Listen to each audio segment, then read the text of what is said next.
Is it cold enough out here today for you, Kathy? Oh yes, a little too cold. And there's certainly lots of ice and snow to move around as well, isn't there? Yeah, it's the time of year. Exactly.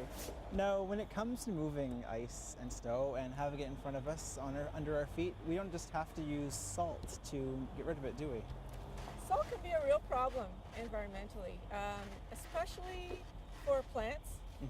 It really interferes plants' ability to take up water, so it puts them in drought conditions. So having using a lot of salt during the winter, especially around your lawn and your garden, is not really a great thing. Okay. On the other hand, we don't want people to fall and hurt themselves either. So Yeah. there are a few options to choose from. And what are some of those options that we can look for other than salt?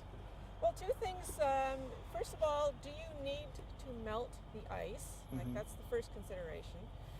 That's traditionally what salt has been used for, as an ice melter, and it Yes. can be very effective at that, and it's very inexpensive. There are a few products on the market now that are a little more friendly to the environment that would still melt the ice. And rather than the table salt, do you remember your chemistry? Oh, yes. Which is sodium chloride. There's magnesium chloride, there's potassium chloride, and if you read the labels on the bags, you can see those are a little bit friendlier than Okay. salt. They may be a little more expensive.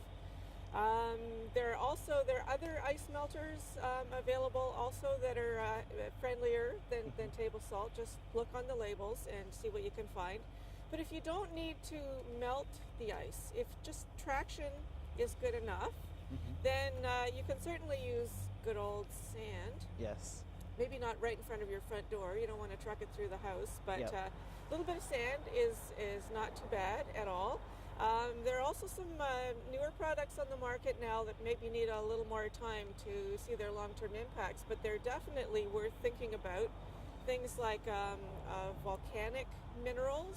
Like And what actually, we have yeah, right we here? have. This is one of them that's been out on the market just recently, called Eco Traction. Now, does that actually melt the ice? Doesn't melt. No, it's just strictly sort of a gritty material. It's Okay. made from volcanic rock, and that's friendlier than using salt.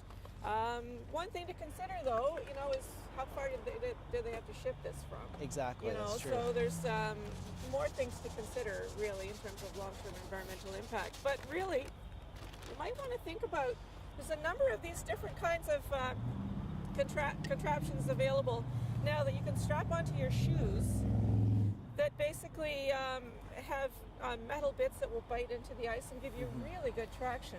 Exactly. And this way, this doesn't leave any kind of a product behind.